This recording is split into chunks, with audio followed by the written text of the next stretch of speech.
Je suis arrivée chez Pigma en 2024 dans le cadre du programme du mois de la femme, Pigmentoring. Je suis stressée, je me disais, je ne sais rien, je viens de l'université, je n'ai pas d'expérience. Qu'est-ce que je vais faire?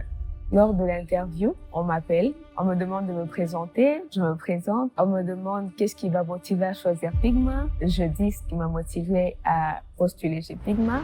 Et sur mon CV, j'avais écrit, je parlais l'anglais, j'écrivais, et c'est Madame Gloria qui m'avait interviewée. Je pensais que l'interview était finie. Elle fait, je vois sur ton CV anglais écrit parler. Au lieu de dire non, je fais oui, je parle anglais. Elle me dit en anglais, can you introduce yourself? Alors, je parlais pas anglais. Et sur le coup, j'ai stressé.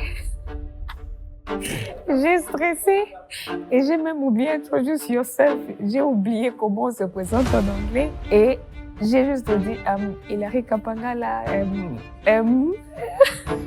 Et quand je suis rentrée à la maison, j'ai dit à mes parents, c'est fini, moi, on va pas me prendre.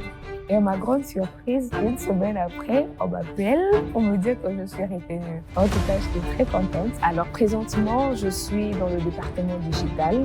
Je suis aussi à compte exécutif dans le compte Vodacom. Et on a appris que chaque lundi, il y avait le status. Alors, la première semaine, Kevin m'a dit, Hilary, tu dois te préparer, c'est toi qui vas commencer à présenter le status. J'ai fait non, moi, je ne vais pas présenter le statut, je n'arrive pas à parler devant les gens, tu vas le faire seul. Et quand je voyais ce qui se passait au status là-bas, façon se clasher dessus, façon s'accuser, j'ai stressé et je pensais que Kevin blaguait. Le week-end où il m'a dit, Hilary, le statut c'est là, prépare-toi. Le lundi, tu vas présenter le statut. J'ai stressé tellement tout le week-end. J'ai écrit à Kevin pour lui dire qu'on avait déménagé, que je ne veux pas être là pour le statut. Et c'est passé mardi, je suis venue, Kevin m'a dit, Hilary, vous avez déménagé? Oui. Et moi, je ne m'étais pas préparée à cette question. Il m'a demandé, vous avez déménagé, vous êtes maintenant où? J'ai dit, on a déménagé, on a 3 parcelles après. Là. Et Kevin m'a regardé, il m'a dit, je sais que tu mens, mais tu vas présenter le statut. Et finalement, c'était une épreuve stressante. Et il y avait un Loyal qui était en voyage. Le jour où j'ai présenté le statut, j'étais là, je parlais. Et il était là en mode, hein? C'est qui parle? Pour le digital? Ah, mais c'est très bien ça. J'aime beaucoup comment elle parle.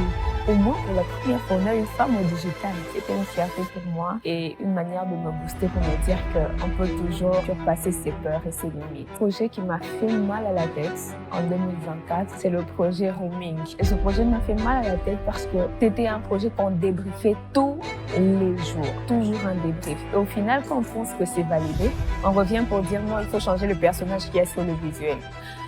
Et pas seulement moi, les designers étaient fatigués. C'est agaçant à un moment, tu as envie de lâcher le projet, tu te dis, je ne travaille plus dessus.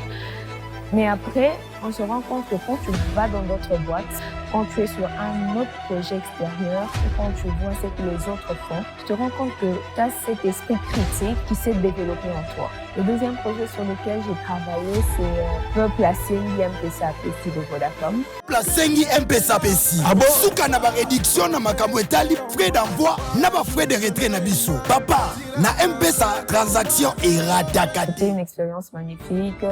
On voit les tensions qu'il y a sur le plateau et au final, pour un spot d'1 minute, vous passez 1 journée, 2 journées en train de tourner et c'est une très belle expérience. Et un matin, je trouve que le client avait déjà envoyé une dizaine de mails. Et dans les mails, c'était des mots durs, des mots qui sont pas faciles. Carrément, de fois, ça a tendance à insulter. Tu te sens insulté. Tu te dis, tu n'es pas intelligente. Tu te dis que ton cerveau est limité, que tu ne peux pas donner le meilleur. Et en tout cas, j'étais frustrée. Ça avait touché mon intérieur, ça avait touché ma personnalité, mon estime de soi. Mais Joël m'a appelé, il a répondu au client pour dire que non, il n'est pas question de critiquer, d'aller dans les mots forts. Ça arrive toutes ces choses et on va les revoir. Il m'a parlé, il m'a dit, c'est ça le travail de la clientèle, c'est qu'il faut savoir gérer le client. Et tu dois savoir porter ça sur toi, prendre le côté positif et pas que le côté négatif. Quand tu fais un projet et qu'à la fin on te félicite, en tout cas c'est un beau moment de savoir que les grands, les personnes expérimentées reconnaissent que tu as fait un bon travail. Pigma, un monde qu'on ne trouve pas partout. Et ça met une ambiance de fois qui vous détend, qui vous permet encore d'être créatif. En tout cas, ce sont des moments qu'on ne trouve pas partout et qu'on ne trouve pas ailleurs. Moi, c'est Hilary Kapangala et mon histoire marque le temps.